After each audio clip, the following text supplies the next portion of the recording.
All right, good morning.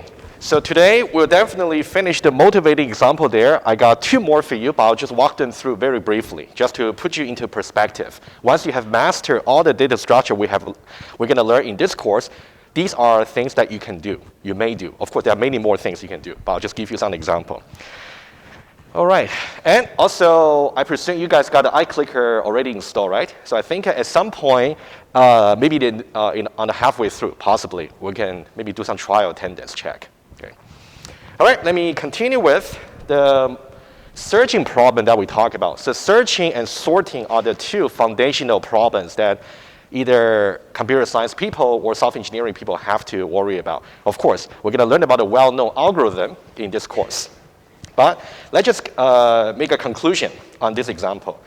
If you recall what we did right before the end of the lecture on Monday, we said that this algorithm over here performing on a single array storing 10 million entries is definitely not efficient. The problem is you cannot assume that the best case or nearly the best case will always occur. As long as there's even a 1% chance you might run into the worst case, it's not acceptable because it's going to be too large number of iterations you have to go through to find the record. So that's really something you want to keep in mind. Whenever you want to do analysis on your algorithm, always think about worst case. Don't worry too much about the best case. It may not happen or does not happen often enough. And what we said was the ideal solution, one of the ideal solutions would be to have a balanced binary search tree. Let me just sketch the idea very quickly with you, and then you can rest assured we're going to talk about this balanced binary search tree very thoroughly after the reading week. How does it work? Number one, let me just start a new page and then give you some very quick sketch. Okay. Sorry, my iPad's a little bit slow. Okay. We talk about balanced binary search tree over here. And first of all, let's understand the notion about tree versus array, let's say. There's a fundamental notion about a structure being linear versus nonlinear. So in this case, the array is called a linear structure. How do you judge if a data structure is linear? Let's say I am in a particular position in the array if I have a single and unique so-called successor. Single and also unique successor. Of course, symmetrically, you also got a single unique predecessor as well. So I'm going to let you write it. If this is the case for your data structure, then we say that the data structure is linear. So there will be two linear data structure you will learn in this course. One will be array. The other one is called linked list. I'll visualize that to you just for now.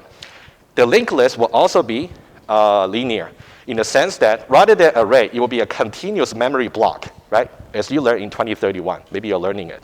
But in linked list, it's going to be like a pointer structure to say if I got one object over here, I have my next cell that's in the list. That's something we'll talk about, don't worry, very soon, once we cover the asymptotic analysis of algorithm. So that's about linear. Always keep in mind this notion. I'll try to revisit this once more. Repetition definitely helps. What about nonlinear structure? Nonlinear is something that's not linear. What does that mean? That means if I'm now in a particular node, let's say a place in my nonlinear data structure, I may have more than one so-called successor. But in the case of tree, we call children. But don't worry too much about the terminology. We'll get there later. You can see this part over here is, you can think about this part over here is multiple successors. Multiple successors. Right? So I just explained to you the notion about tree. Okay? We'll definitely get into how to understand it conceptually and also how to code it up in Java. You should know both by the end of the course. That's about tree. The second keyword we have to look at is something called search. Okay? Search is a very powerful notion which we have to define mathematically. But for now, let me just give you some very intuitive notion. Think about in the case of the array.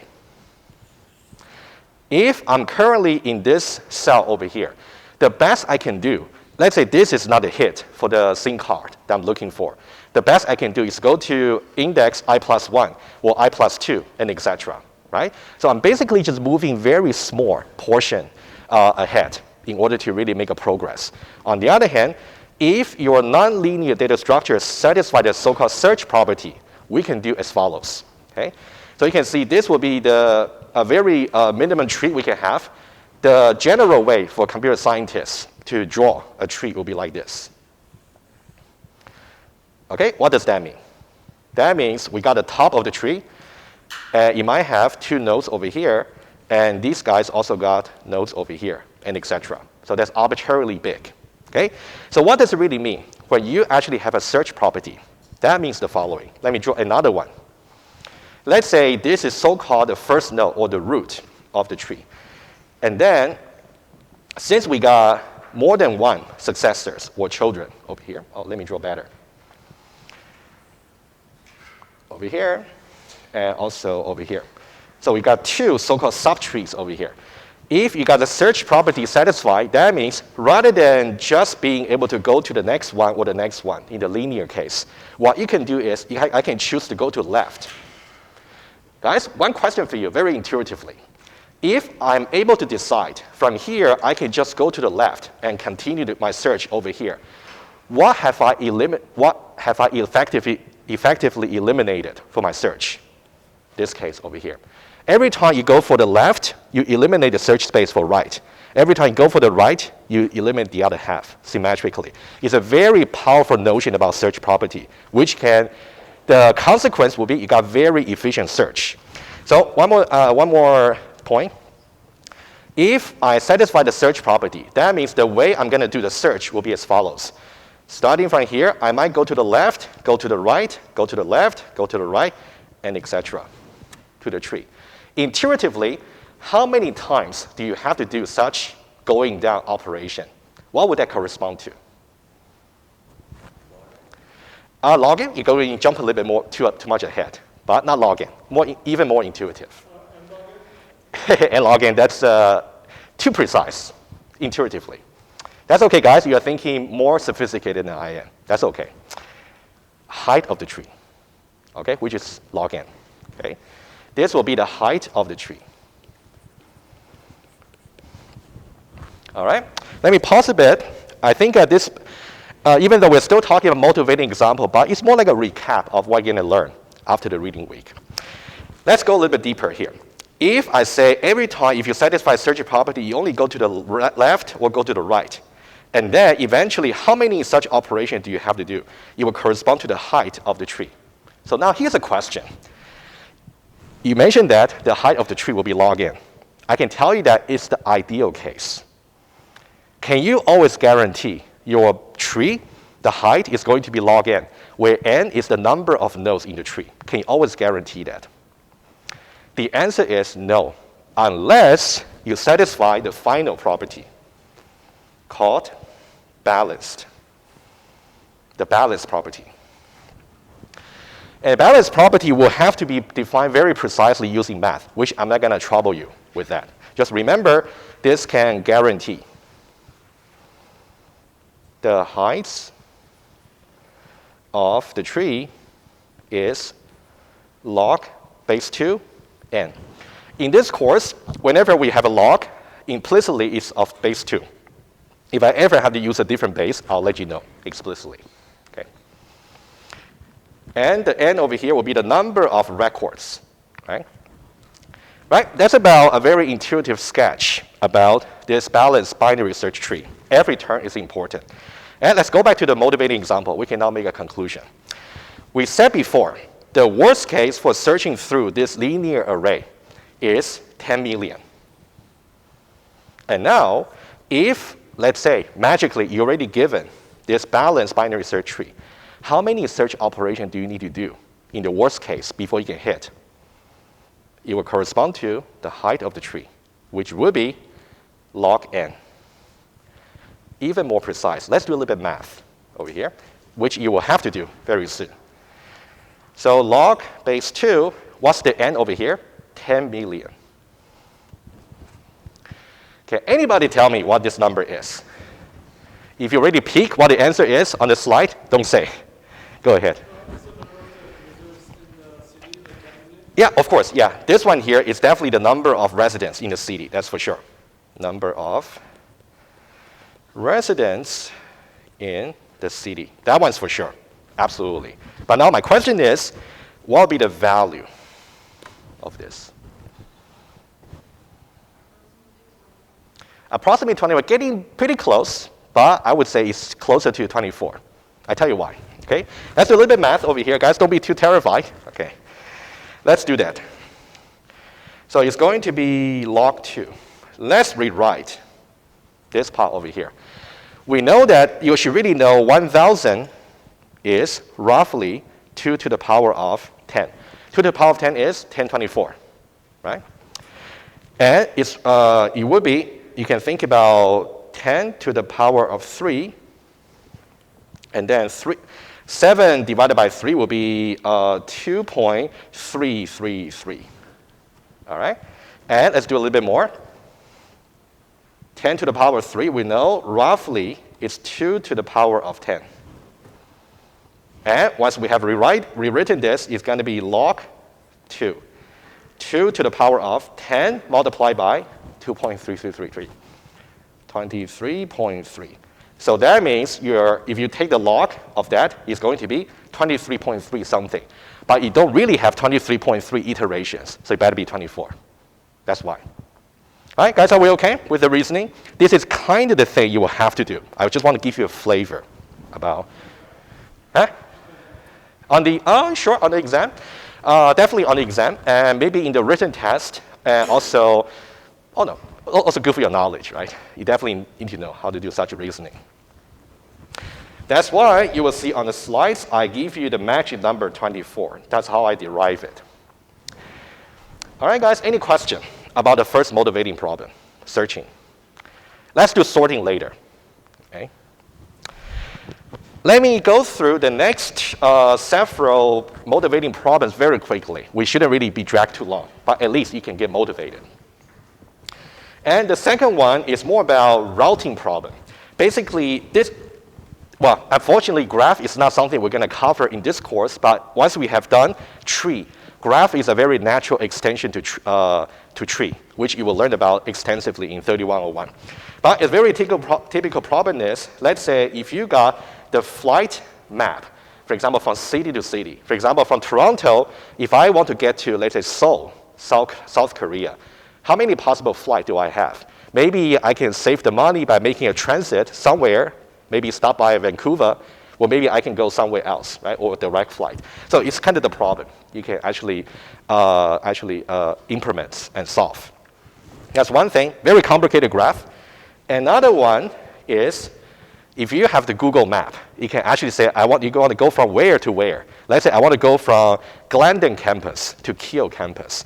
And it seems like there are multiple ways to actually go there. You can see the gray one. Once you see the slide, you will see. So there's a gray path over here, and there's another gray path over here.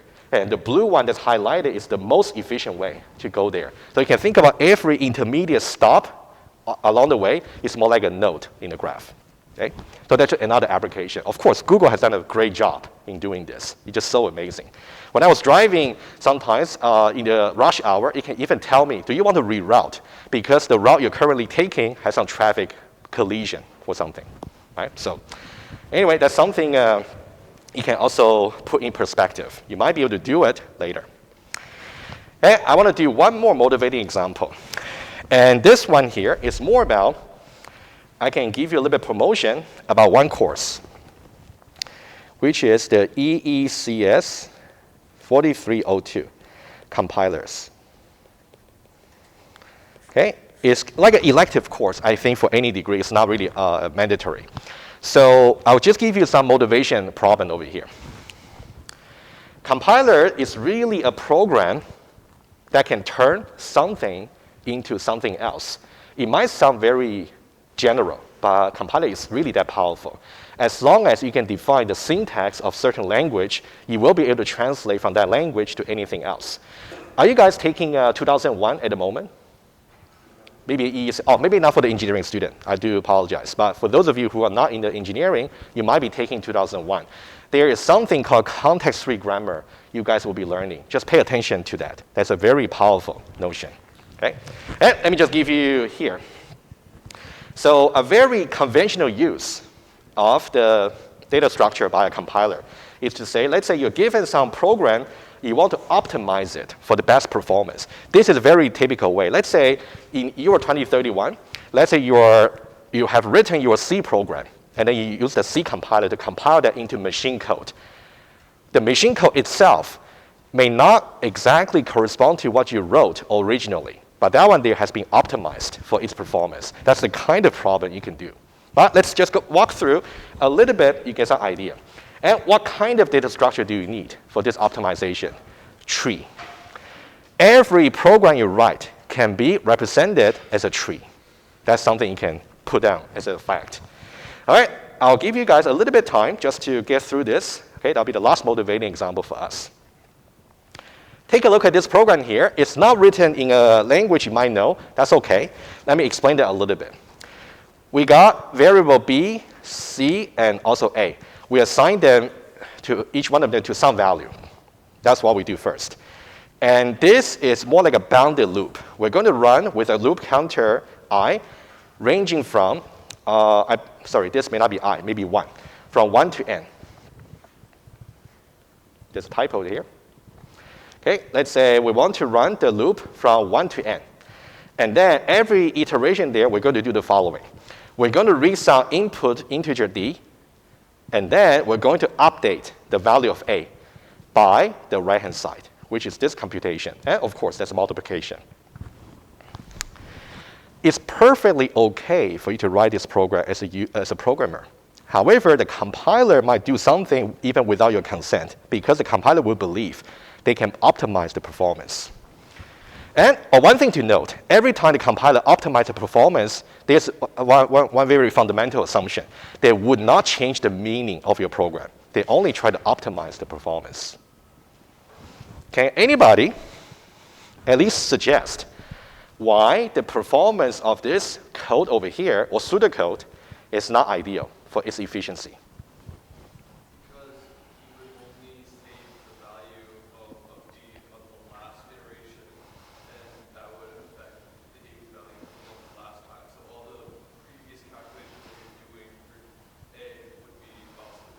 I see what you mean.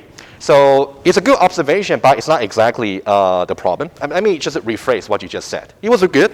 So the observation was, after every iteration, after we have reassigned the value of a, we are not really using it. You can imagine that maybe we simply just have some print statement to print out the value of a, let's say. Okay? So that's not really the problem.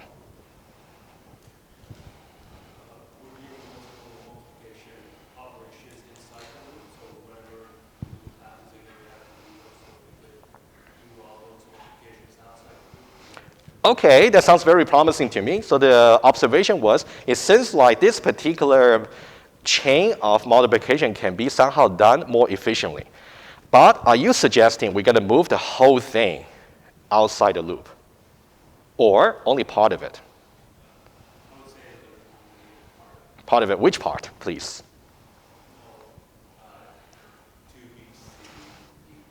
Okay, that sounds also promising to me. Why would you not move A?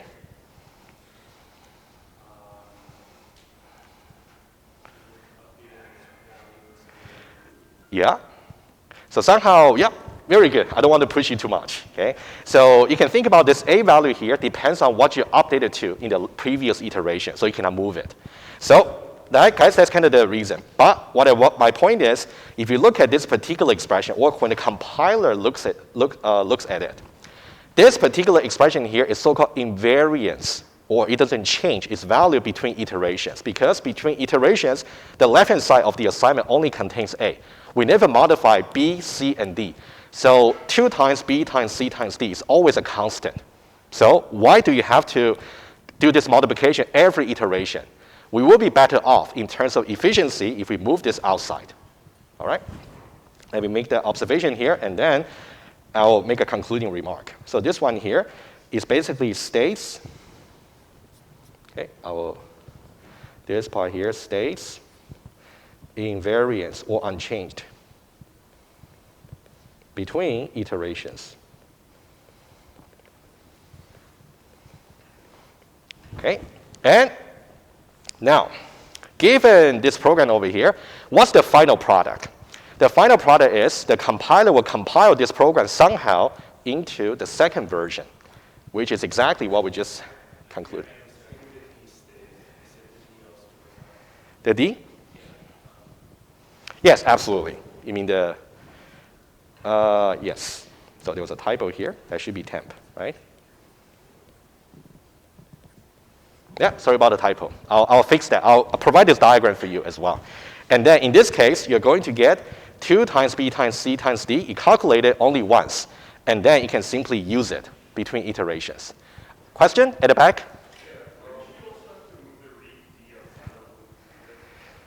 Yeah, that one is possible. You can do that too. Yes, yes, absolutely. Thank you. Yes, but you guys get the point. My point is the compiler may simply rewrite your program implicitly to make the performance better. Yes?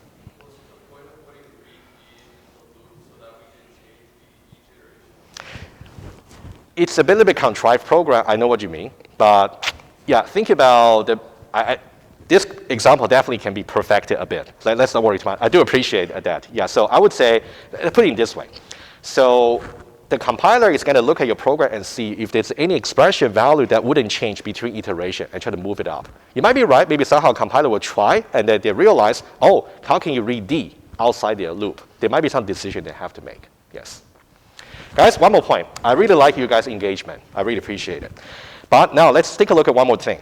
Okay? But for this one here, let me not go too much into detail.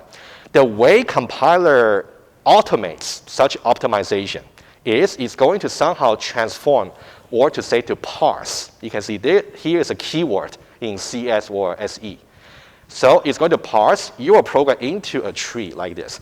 I have a little exercise for you that's optional. Try to convince yourself this program here somehow corresponds to the structure of this particular tree. And this will be the tree we will talk about after reading week. Okay? So what a compiler will do is it's going to parse your program that's input into this, and then perform so-called transformation. Basically, you're going to traverse the tree and perform some methods. And then it's going to transform that into another tree. And this tree here, ultimately, is going to be pre-printed into the final program. Recap, and then we are done. From the user's point of view, it's really from this input program to this optimized program. But what's really happening behind the scene? This input is parsed into one tree. And that tree here is automatically transformed into another tree.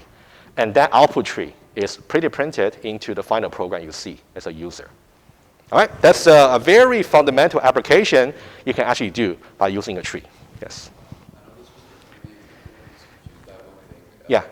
So I see how you have A, B, and C are predefined, but where does the D come from that's inside the... Yeah, D, you can, yeah. So here, I'm maybe more talking about more like a dynamically typed language. You simply just declare that as soon as you use it. It's not perfect, yeah. Yeah. All right.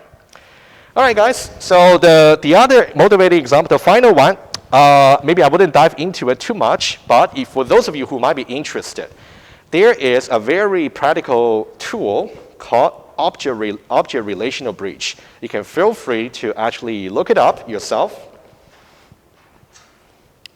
The idea would be when you actually write your program, you write in object-oriented manner like a Java or C#. But the tool is actually going to translate or to parse your OO program into SQL database queries to really translate from OO into relational SQL queries. So that's just a big area of research and also practice. So that's just to mention. If you're interested, look it up. And here I also got a similar pattern. OO program, SQL queries to go from one to the other. Behind the scene, you will just have to translate into trees, which I didn't include. I just include the direction for you over here. All right, I think that's it about the motivation for this course. Of course, I can only mention just a few examples. There are so many more you can do. Any question about this? All right. The next topic, which I briefly touch upon, will be recursion. So I split it into part 1 and part 2. And part 1 is mainly going to be about having some self-study reference for you that's optional. If you're very confident about recursion, the basics, you don't need to worry. You can just wait for the assignment 1 to be released on week number 3.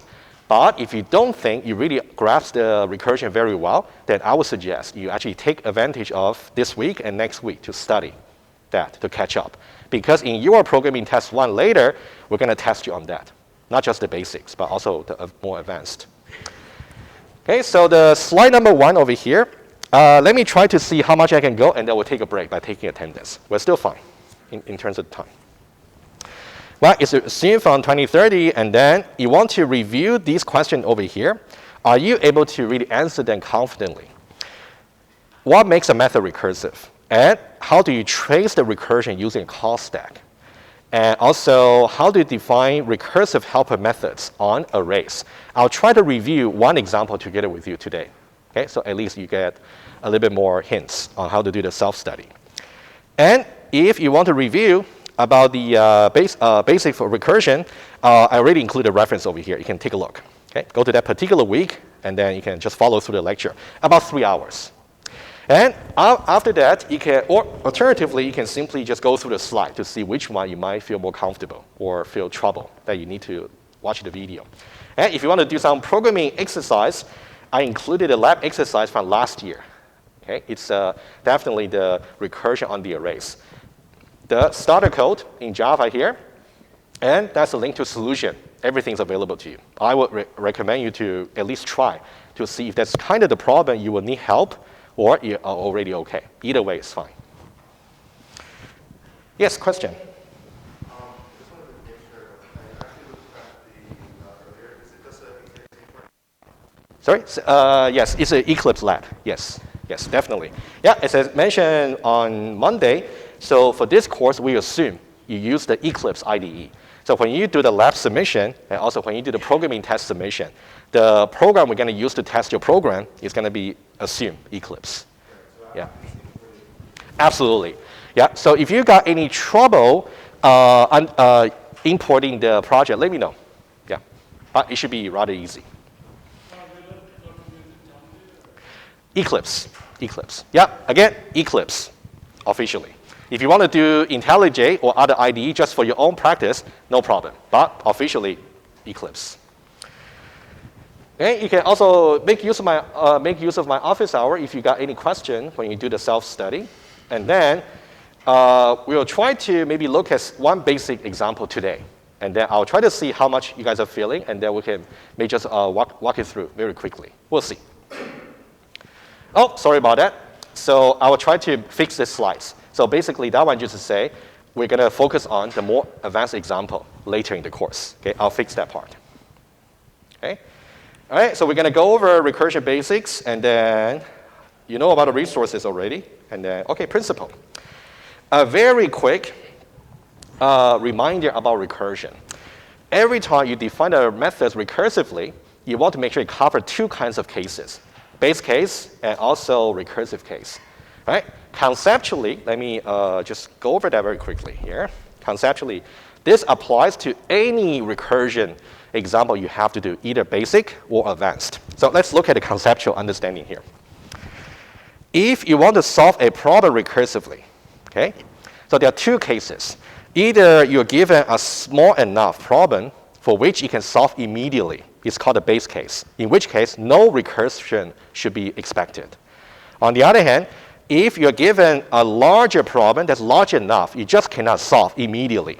In that case, you have to somehow break the problem down into sub-problems. And then you have to use recursive call to solve each sub-problems and then get a solution from each one of them and combine them. All right? So let's look at the diagram here. So you will just remember this diagram always. Let's say given a big enough problem. Too big. I cannot solve it right away. I need help from recursion. The way I do it is I'm going to break it down into sub-problems. Sub-problem number 1, number 2, number 3. And for each one of them, I'm going to make a recursive call. Okay, let me write it down. Over here, make a recursive call on each subproblem. And then each recursive call is going to return back to you some result. You can think about this is the solution to subproblem number 1. This is solution to subproblem number 2, and etc. And the final solution corresponding to the original big problem here is by combining the solutions to the subproblems. The conceptual model for recursion is very straightforward. You just got to remember the stages. But of course, when you really solve the problem, you always just got to keep in mind how that pattern works. Okay? Are we good with this pattern here? Okay? Just keep that in mind. And of course, how do you judge if a method is recursive? If you got a method here, and somewhere in the method, if you see that it calls itself, then it's got to be recursive. Okay? And also one thing very important to tell you. When we break this big problem here into smaller problems over here and make some recursive call, you have to make sure each subproblem must be strictly smaller than the original problem. I'll write it down. It would be a very common mistake if you try to make a recursive call just on the original problem, in which case you will just get an infinite recursion or like a stack overflow. Each subproblem strictly smaller. Otherwise, infinite recursion.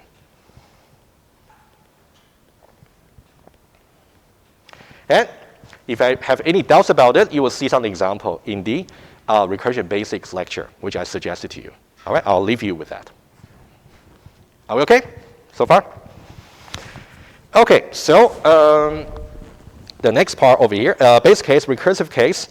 And then when you follow through the lecture, I also try to make some analogy about how recursion is similar to mathematical induction. Do you guys remember this term, mathematical induction? The way you do it is you got to prove base cases first, and then make some inductive hypothesis, which is analogous to some recursive call. And then you're going to make the final claim by combining that. Right? So think about that analogy. That might help.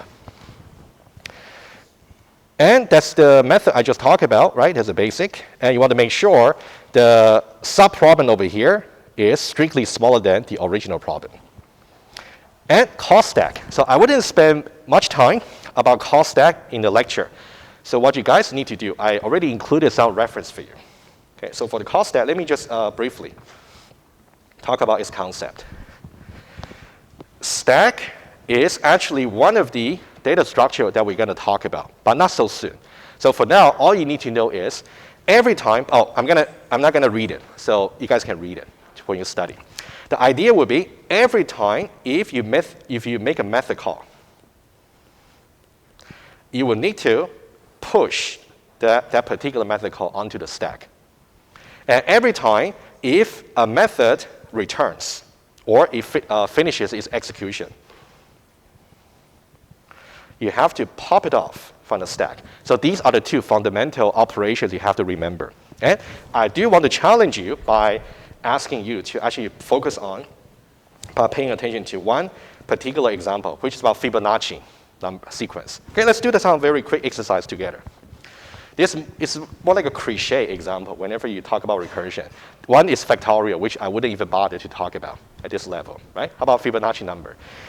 You guys know about Fibonacci sequence, right? Over here? Yes? I think it's just the previous two numbers together and then together. Yes, exactly. You're telling me the solution already.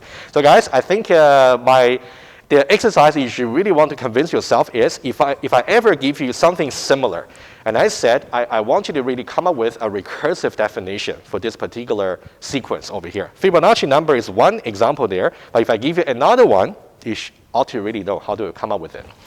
Okay? For those of you who didn't know about Fibonacci sequence, for your information, these two will be the base cases over here. Okay? These two numbers over here are the base cases. Which means Fibonacci at index 0 and Fibonacci at index 1. Index 0, index 1. That's what I meant. These are already known to be 1. no recursion within it to define that. After that, for this part over here, these will be the recursive cases.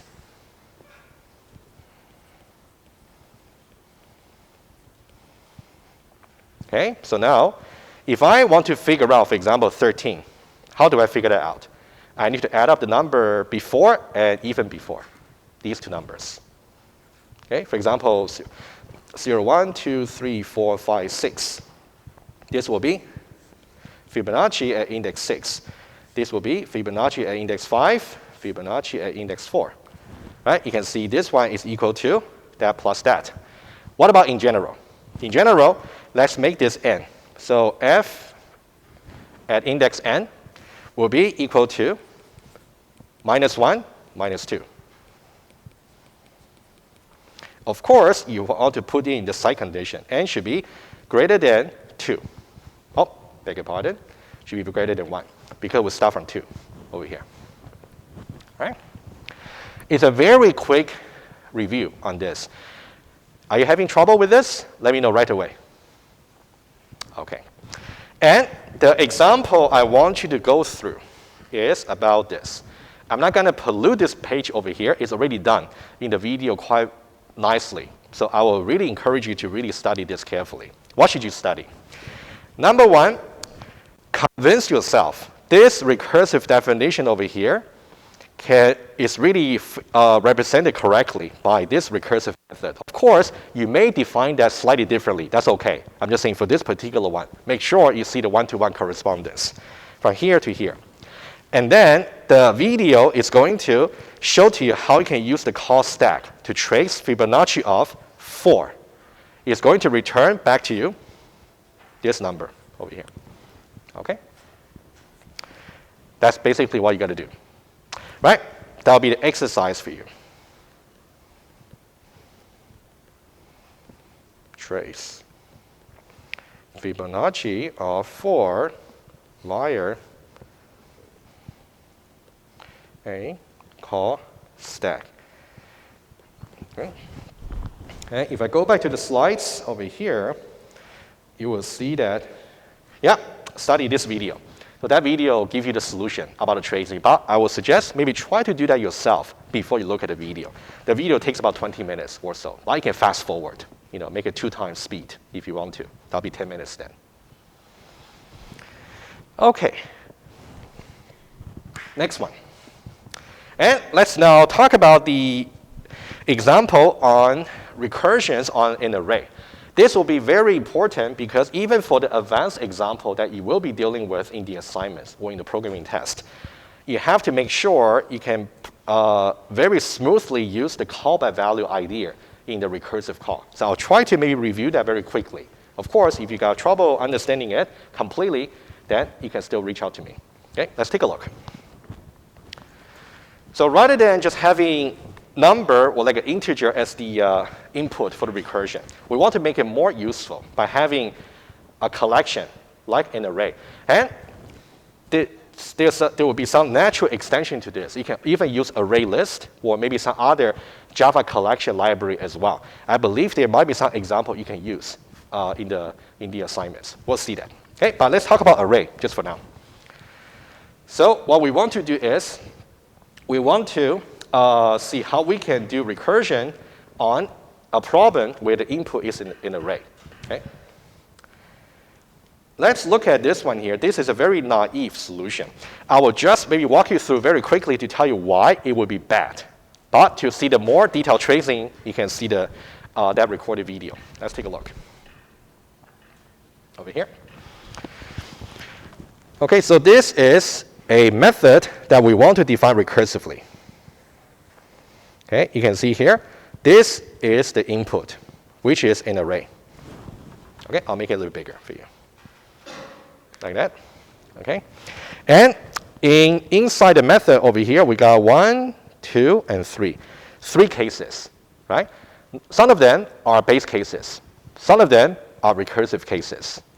Apparently, this one over here and this one over here, when the array is empty, and also when the array has length 1, these are the typical cases for array. That's base. Because if the array is so small, I can tell you the answer right away. If they are bigger, then I may have to do a little bit more processing by using recursive call. Okay? So number one, notice that these are the very typical base cases. Of course, I'm trying to make this pattern over here very general, so I didn't really say exactly what you have to do. For the only example I'm going to do today in the class, we'll show you some example. Okay? But these are the base cases. And this part over here is the recursive cases. And that one there is very naive. Let's take a look at what it is doing. For this line here, because we said before the principle would be, whenever you want to solve a problem that's too big, you want to break it down into subproblems. So the idea would be if the A is your problem, let's say A is pointing to an array that looks like this.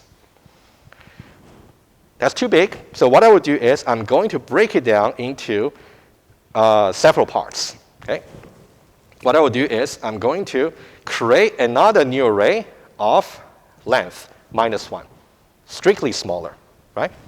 So what I will do is I'm going to break it down into just one element here, and then the rest of the array.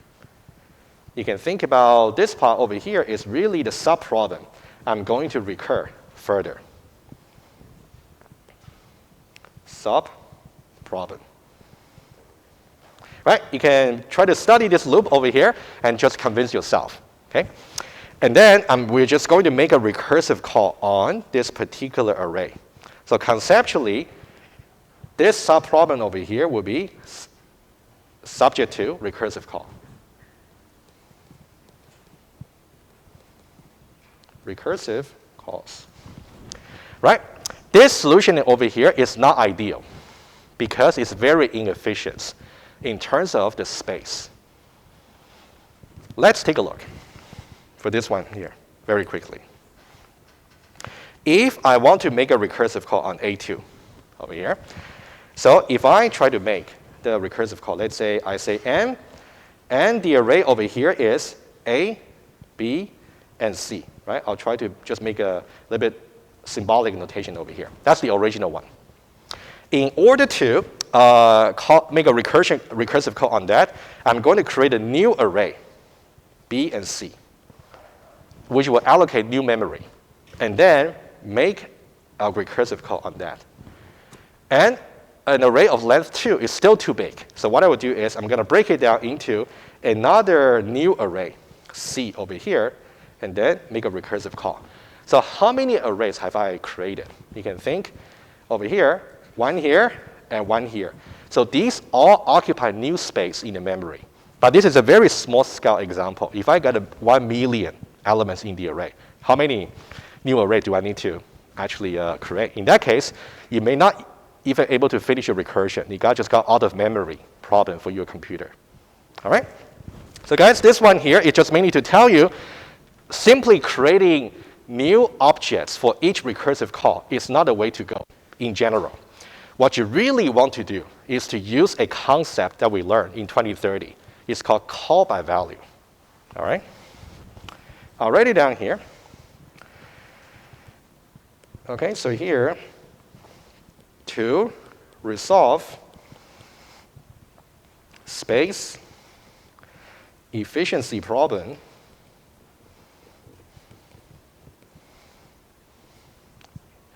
use call by value. Before I show it to you, can any one of you tell me and tell everybody else what call by value is, as far as you can recall? I'll definitely point to you. Give me a moment. Anyone in the back want to try? Call by value. You need call by value for recursion. Unavoidable. Anyone would like to try? If no, I'll let you help, please. It's a value of the variable, so instead of like passing in a array, you would just pass, like, let's say you want to pass in the value 5, you would assign it to a variable and then... I kind of like that. So you're saying that, okay, let me do a little bit of sketch. You talk about value 5. Let's say if I have a method over here, and then it's taking integer, maybe I. When I make a method called n of 5, Yeah, you could do that. but you mentioned value 5, or you meant something else. This is what I meant. Also, I think you could do this. You could assign the W5 to a variable. Like Sure. N, and then you could just pass in N. Okay, let me just write down what you just mentioned, but it may not be exactly getting there. Let's say this. Value 5 is assigned to n. If I simply do this, okay, what's happening is this. The 5 over here is some primitive value that's simply somewhere in the memory. And you're assigning that to n. You're making a copy of 5 into n. The variable 5, n, has a value 5. Okay? And when you try to trace the method call for m over here, the parameter is I. So is I going to store a separate copy of 5, or it's going to store the same copy over here? In this case. A different one in this case. Okay? So this one here, the I over here is actually going to store a separate copy. That's for the primitive value. But callback value is more valuable for the reference type, which you guys should know. But I can briefly review. Okay, so this one here, callback value.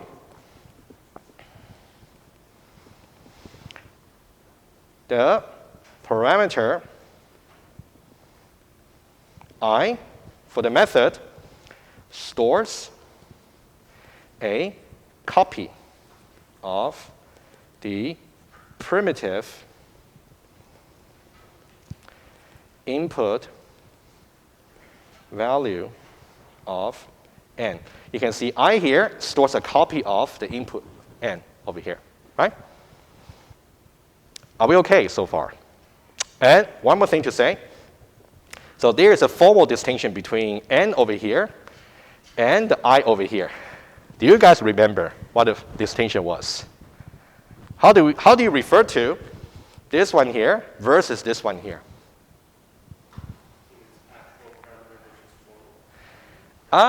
Getting there, getting there. I definitely like the word parameter. Barrett's. Arguments. Argument versus parameter. Very good. Thank you. So let me write it down. So this is the arguments, the actual value we use for the method call. When we define the method, it's called parameter. And callback value tells you a copy of the arguments will be made to the parameter. Okay, that's callback value. And so far, we only talk about primitive type. What we need to address is about reference type. Let's take a look. So let me use a different page over here. Okay. It seems like you guys might need a little bit catch up on the callback value as well. I'll give you some reference, but let me also talk about it briefly here. You definitely need it. Callback value, reference type. Okay, let's talk about it quickly. Let's say I have a method m, and then it takes a reference type as parameter, person p. All right? Assuming that person is a class, okay? And let's say we now have some object over here. Let's say person Jim is some new person object, and with whatever argument value you like. So what we have is for Jim, diagrammatically, is pointing to somewhere in the memory of an object of type person. And person may have different attributes. Let's say for now, maybe just about the name and also the age, let's say, right? Some value over here. Are we okay so far? Right? We have some object here. And let's say we want to make a method call. And the method, and then Jim. Of course, we can create different person object, Jim, Jeremy, Jonathan, and then make the same method call, just with different arguments. Okay? How does callback value work over here? Callback value is actually done consistently. We want to copy the value of the arguments into the parameter. However, you got to be careful. What value are we talking about specifically? Are we talking about the values of the name and age, or are we talking about the address that's stored over here? The letter, right? All right? Let me write it down over here. So call by value. Call by value. There is an implicit variable assignment, which was done by the Java runtime, which would be P is assigned to Jin. Implicit. This one here will copy the address value or reference value of Jin to P, which is a parameter. All right? Oh, let me just finish this. I'll definitely take a question. And quick question for you. If I got P is assigned to Jin, how do I visualize it? One way to do it would be, am I going to have a P over here, which is a parameter variable? It's going to point to a separate object over here with person, name, and attributes over here. And these two will just be a copy of these two. Is this right? No. Very good. If you don't think that's right, that's good. What should be the right way? Because if you do this, we're basically doing like a copy of the array, right? We're just creating new objects. That's not what call by value can work for you. Call by value tells you, rather than creating new memory space to allocate, what you do is you're going to create alias. Okay? Alias is also what you learned in the previous course. So what we do is we're going to have P over here is going to be an alias of Jin.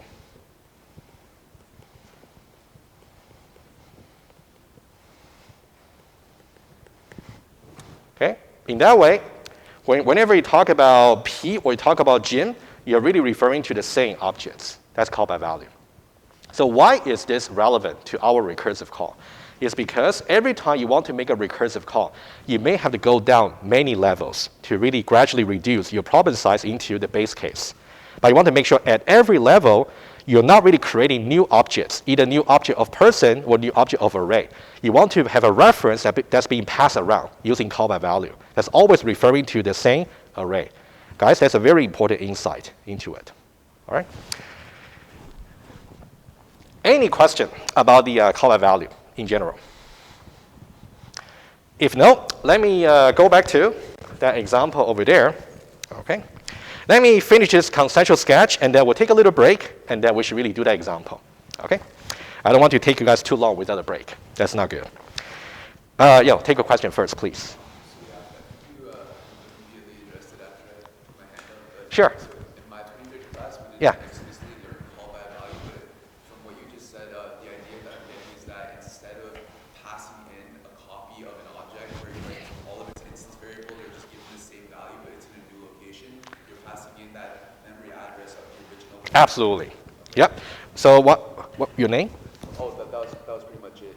Yeah, sure. What's your name? Artin. Arthur. Arthur actually made a very good insight. I'll just repeat once more, just as a recap. So when you talk about call by value, you're basically talking about the type of the parameter for your objects, for your method. Either it's a reference type or it's a primitive type. In the case of primitive type, your parameter is simply going to take a copy of the input value, which is primitive. So just do copy of value. Very simple case. But in the reference case, you are still copying the value of the arguments. But what you copy is not the actual contents of the objects. What you copy will be the address, the reference. So you're making just aliases. So it's not really wasting too much memory. That's really what Ethan just said. Okay, I'm going to point to you guys maybe some extra reference. If you really want to dive deeper into more example about call by value, you can also do it. All right? I think 2011 also a very good chance for you to synthesize everything you have learned back in 1021, 1022, and also 2030, right? This is the course. Okay, so the next one will be we want to talk about how are we supposed to really use call by value to really make recursion on the array. Let me talk about it, and then we'll take a short break and take attendance to give it a try. So this will be the general pattern for you to actually do recursion on the array. Let's take a look. So we still have the array, so the method M here. And it's taking a method, it's taking an array. And of course, we know that A here, the parameter is reference type. So definitely call by value is going to be in effect for us. Reference type. And then we're going to watch out for call by value.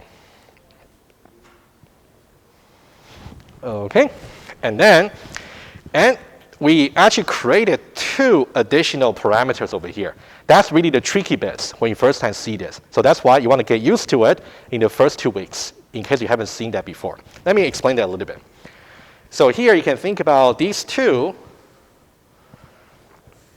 parameters over here are more like indicators for you to specify in what range of the array I want to look at for each recursive call. I will try to visualize to you. You'll be very straightforward. But let me write it down first, its purpose.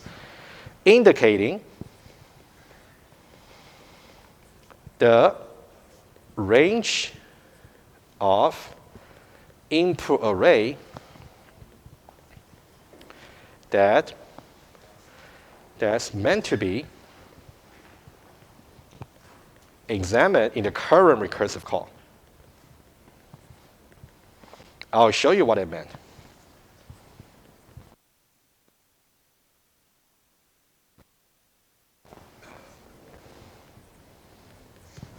Okay, so that's really the meaning, the purpose for these 2 extra parameters. But excuse me. And let's take a look at the 2 base cases first. Now we're using these 2 to indicate the range of the array. If we got from larger than 2, if we got from equals to 2, somehow these are the new base cases, as opposed to when we do the previous one that's inefficient, we got length equal to 0 and length equal to 1. You want to really convince yourself the correspondence. Let me show to you. Okay? Let's say this case over here. When from is equal to 2, it's typically this case. Okay? Let's say this is your input array A. Maybe very large. And you can think about the from and to are more like a pointer to tell you where to look at in the array.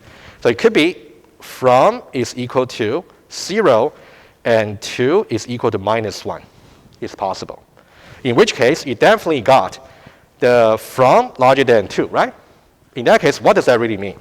I want to look at the array from index 0. Let me write better. From index 0 to -1. In that way, is there any range that's valid for me to look at? Not really, just empty range. So that's really corresponding to empty array. Question? I know this is not exactly the way people use Java in this course, but in Python, if you pass a -1, then it just looks at the loss element of the array. Let's not worry about Python, I would say. Yeah, maybe we can speak about the example you're talking about, maybe after class. We'll see. There might be some relation here, maybe. Guys, we're okay with the first case, right? And what about the second one? The second one here is similar. Let's say we got from equals to 2. In that case, for example, from maybe here. Oh, actually, sorry. The from maybe here, pointing to this particular cell, and the 2 is also pointing to this particular cell. So we are looking at just one single cell. It's as if we are looking at an array of length 1. Okay, let's look at the recursive case, which is a more fun scenario. And let me use the example for you here. What's the definition?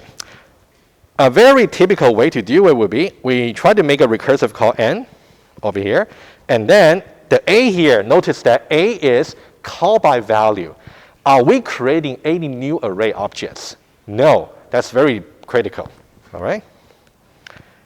A here is only a reference, call by value. And then the only thing we did in the recursive call is we try to specify a strictly smaller problem by reducing the size of the range. So rather than the original from and to, we do from plus 1 and also 2. Can you imagine what's happening here? Let me show you. The original problem is like this. A pointing to an array. What I want to do, for example, is I want to go from here to over here. Let's say the entire array. I want you to look at what's really being looked at. So this is the original problem, from to 2. If I want to look at a strictly smaller problem, what do? You can see here, I simply got from +1 to 2. How do I visualize it? I actually got over here from +1, which is referring to this, to 2. I'm effectively looking at a strictly smaller array over here. Right? You can see this is a strictly smaller problem. Okay? And if you really want to see how exactly this can be visualized in this way, watch that lecture. Okay? So that one I also set in very much detail, so we can save some time in our class. Question? Of course. So my question is, I know that Java has a built-in subarray method, right? Yes. So if in this implementation, instead of creating the subarray yourself, you use the subarray method when calling the recursive call, would Yeah. it effectively do what you I know what you mean. It's a very good question. So the question was, in Java library, there is a subarray or maybe copy of method. You can definitely look into it. I'm not exactly sure what their implementation might be. You want to look at the API page for that. But if what they said was, whenever you call subarray, it's not going to create all the new contents from scratch. In that way, it might be equivalent to what we're doing for efficiency. So of course, for this course, we don't really use many library methods for your implementation, for your programming test or for the assignment. Of course, beyond this course, you want to remember this principle. Very good. I'm going to mention that. Whenever you want to do maybe some recursion on the collection, you want to make sure when you are making the recursive call, you're not really duplicating the entire object like a deep copy. You shouldn't really clone it. That's not the way to go. As long as you can find a way, either a call by value or maybe some library method, to really create just the reference at each recursive level. In that way, that'll be the way to go. Absolutely. Okay. All right, guys. Let's now try some trial attendance. Maybe take a little break, and then we don't have much time. Let's try our best. Are we? Oh yeah, no. Of course, only taking attendance quickly, and then short break, and then we should really go until the end. Okay, first of all, I'll show you guys what I typically will do. Okay, I'm going to launch my iClicker app on my computer. Now, meanwhile, I can just get ready to launch the iClicker on your mobile. As soon as I start the course, you will be able to see it. Sorry, just take some time to initialize it. Okay, 2011, and there's some important thing I need to do on my end. Yeah, bear with me just 20 seconds. What I need to do is I need to refresh my location.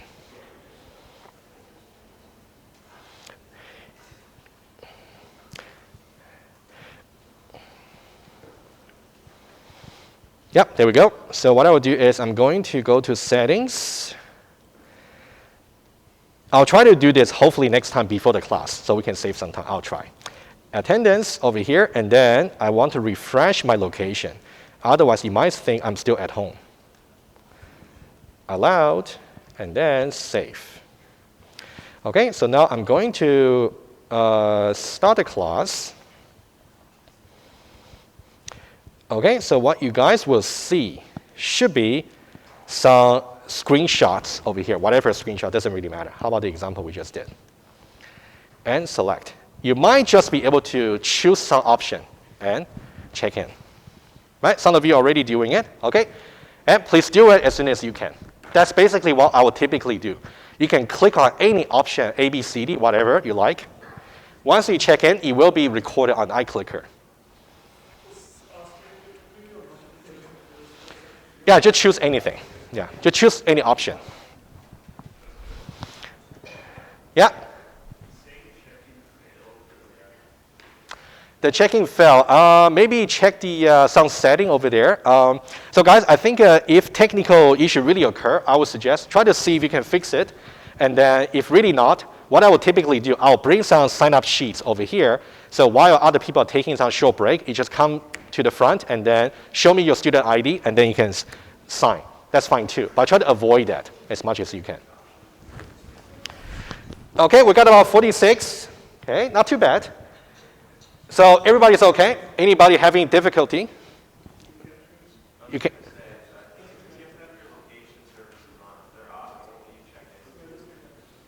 Yeah, I think many people work for many people here. In case it doesn't work again, maybe come to the front. I can let you sign.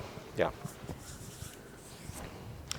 Alrighty, we got 53. Okay, that's good. Better. Did it work?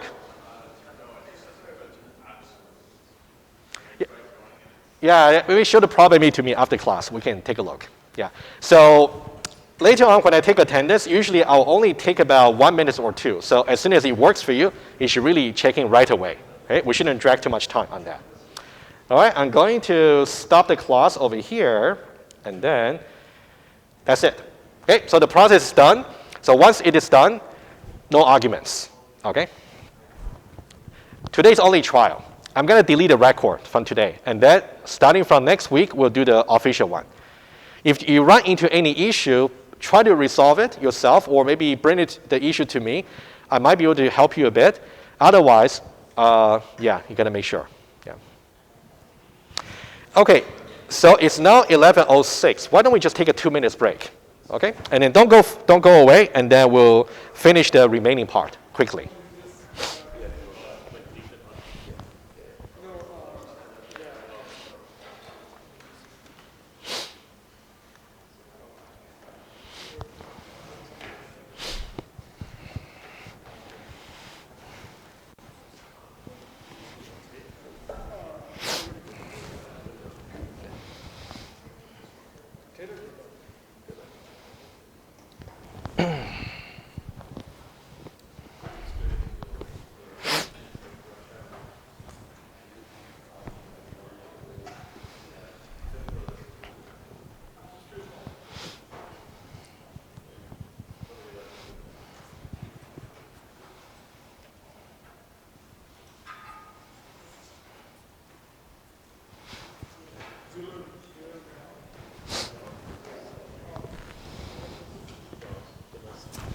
Yeah, quickly. So for these assignments, what do they do exactly? Is it just the 17th and the 3rd? There will be, the due dates will be announced once I release the assignment. So typically you'll be given at least 10 days, typically, yeah. Oh, and my other question is that this is what I got before. It just kept saying I was over here, even though I had vacation turned on. And it wouldn't let me log in. Do you happen to have a mobile phone by any chance? Yeah, I do. I just had it on my laptop because Yeah. I'm just using it on my laptop. Yeah, try to see if you can make it work on the mobile phone. It might just work. It might, yeah. I'm not too sure exactly. Laptops are a bit weirder, but yeah, I know. Yeah, it could be weird. Yeah, maybe mobile phones can be more accurate, I guess. Good. Gotta be quick. I had pretty much the same issue as him, but eventually I got it to work, but it says I have 0 scores. Is that okay? Or? That's okay, don't worry. Oh, how did you make it work, by the way? I just opened it in a new tab and just tried to I logged in and logged out, then logged back in, and it Oh, worked. okay. Okay, so create a new tab, log in, log out, log in. Okay, good. Yeah, let's talk about this after class. I need to resume. For this, I want to, because you're going over like pass by value, but for reference types, is that not pass by reference or call by reference? No, not price by reference. Oh, I can mention that once I resume the lecture. Yeah, we'll talk about it. Yeah. All right, guys, let's resume quickly. We only got about 10 minutes or so. I'll let you go in time. In case you use your iClicker on the computer, some of you actually just advised me that you may just close the tab, log out, and log in, and give it a try. That might just reset your iClicker. Give it a try if you do on your laptop. Otherwise, I would suggest maybe use your mobile phone. It might be more accurate, number one. And number two, we talk about call by value. What about call by reference? You may have heard about the term before. Call by reference is not applicable in Java or any OOP language because we cannot really manipulate the address value that we are given. So we cannot change it. Anyway, so call by reference is not applicable for Java, only call by value. You can only make a copy of the value of the address, but you cannot change that address. You cannot. Okay? That's why call by reference is not relevant here. If you want to know more, you can drop by later. I can mention more. In the C, yes. Call by reference is definitely relevant to C. So for those of you who might be taking 2031, pay attention to it. I think your professor will definitely talk about it. Okay. All right, so let's now do one example quickly, and then I'll start you fresh about asymptotic analysis on Monday. That'll be the best. So over the weekend, what should you do? Catch up on recursion. Let's do it. There's only one example I will do just to get us a feel about the basics. And this is one problem here. We want to determine if an array of integers are all positive. Okay? So here, there are several factors you want to think about. The input is an array. Think about right away what could be the base cases.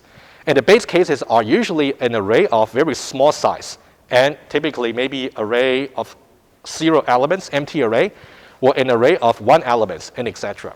Right? So now, I have a very important question for you. Okay? What about empty array? If you got an empty array, that's a base case. But the problem is, should you say all the integers in an empty array are positive, or should you say all the numbers in the empty array are not positive? Which way? That's an important question, guys. It has to do with logic. It's not arbitrary.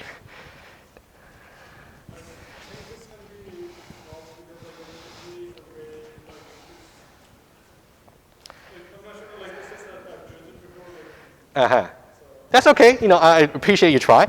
So, guys, this is something I think that's even more important than the example itself. Let me give you guys some quick hints. Okay?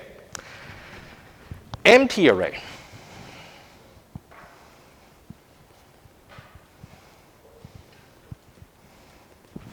And you guys took some logic course, right? 1019 or 1090? Maybe not long ago, I guess, right? Okay. Do you guys know what this is? For all? Okay, for all. Very good. Okay. Let's say for all x such that false some property of x. So what I'm talking about? I'm talking about for all the x that will satisfy false, which is never the case. The property of x is satisfied. Entire thing over here is true or false. If you're having trouble, that's okay. It's not really a math course, but I think you do need to get intuition. True. Okay, so let me make some analogy. Let's say we have an empty classroom. Nobody's here. I can say everybody in the lecture room passes the course. I can also say everybody in the lecture room fails the course. Both are right. Why? Because in an empty collection, you cannot find any counterexample to prove otherwise. If you cannot prove it otherwise, it got to be true. That's the intuition. All, I'll write it down here. All the elements are positive, which means you got to return true, because no way to find a witness to show otherwise. So why am I talking about this? Whenever you're considering the base case for an array, especially empty array, sometimes you may have to return true. Sometimes you may have to return false. You don't really want to just guess. You want to really know why. Okay?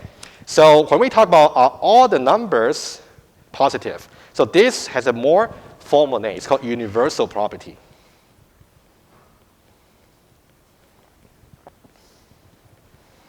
Because it corresponds to universal quantification. Let me give you another example, and then I'll take a question. Okay? Let me change the question a little bit. Rather than are all the numbers positive, is there a positive number? A different problem here. Still takes as input an array. Now, in the base case where the array is empty, should we return true or false? In this case, false, because you cannot find any witness to show that it's positive. So that should be false. All right? So in the first case, it's kind of like that whole false implies that Exactly, yeah. The first one, yeah, if you are able to draw this connection here to the logic, fantastic. If you're really troubled by this, don't worry too much. It's not really what we're supposed to cover in this course, okay? But you ought to know there are two kinds of properties we may ask you to program. Either universal property, we're saying all the elements in the collection satisfy a certain property. In the case where the collection is empty, you cannot find any counterexample. So the property must be true. On the other hand, there's another kind of problem called existential problem. Okay, that's the more formal name. Existential property. In which case, you must find at least one witness to show that the property can be satisfied. In this case, empty array, no way you can find even the elements, let alone some satisfying elements. So, false. Right, guys? The notion between universal and also existential is also very important, even more important than this example itself. Okay? So what I will do, I know I only got 4 minutes. Okay, I'll see what I can do. Right? Number one, let's look at the structure of the method. Right? If you want to study the background lecture, you get complete coverage on this. This will be the method itself, all positive, which takes an input array. In this case, what we do is we have so-called recursive helper method. So this method here itself does not call itself. Okay? It's only the helper method over here that calls itself. So this is the so-called recursive helper method. Helper method. And let's look at something that's really familiar. Call by value, we just get a reference of the input array over here, right? Just remember, call by value. And then we got the range of the indices initially from the beginning, 0 index, to the end, right? Over here. And then in this particular recursive helper method, we're going to divide into 1, 2, and 3. Just in this example, you don't necessarily have to get 3 cases always. Sometimes maybe less, sometimes maybe more. So this will be empty array, in which case we return true. This will be an array of just 1 element, in which case we return whether or not that particular element is positive, right? Make notes. These two are the base case. The base cases. And the recursive case is actually very, very corresponding to what we said before. Thinking this way. I'll talk about this. Okay, let me visualize it. Think about the original input you're given here. This is the method call. This is the recursive call. How do we connect them? Let's take a look. This one here, I have an array input over here. And then I'm having some range from to 2. Not necessarily always from 0 to 8 at length minus 1, right? So let's say from is over here. And 2 is over here. So that means we want to look at this part of the array. That's what this part is telling you. And let me use another color here. This one here. Okay, in the recursive call over here, what are we doing? We are calling just the same recursive helper method over here. And at the same time, we also do call by value. So the A here is really the A here, the same array. We are not creating any new array, right? That's what we just spoke about, right, before the break. And what about from plus 1 and also 2? So this one here is actually going to say, since we are talking about a single array, you can think about it's also the same. And then we don't need to worry about this element anymore. What we do is instead, we're going to look at from plus 1. And then we're going to look at just this subarray over here. And this will be the strictly smaller problem that we have to look at. So we keep doing this until we actually reach the end of the array. So the problem will be small enough. In that case, it will be the base case return. All right, I only got less than 1 minute, so this is what I will do. On Tuesday, sorry, now I keep getting wrong. On Monday, I will try to maybe give you guys some very quick tracing about how this can be done very quickly, just a few minutes. But I'm going to assume the following. For those of you who might having trouble on the recursion basics, you're going to find out the resources, maybe the one I recommend to really catch up. Once we start the assignments, I'm going to assume everybody will be okay with the basics. And then we're going to start with asymptotic analysis on Monday. All right, thank you guys. You take care.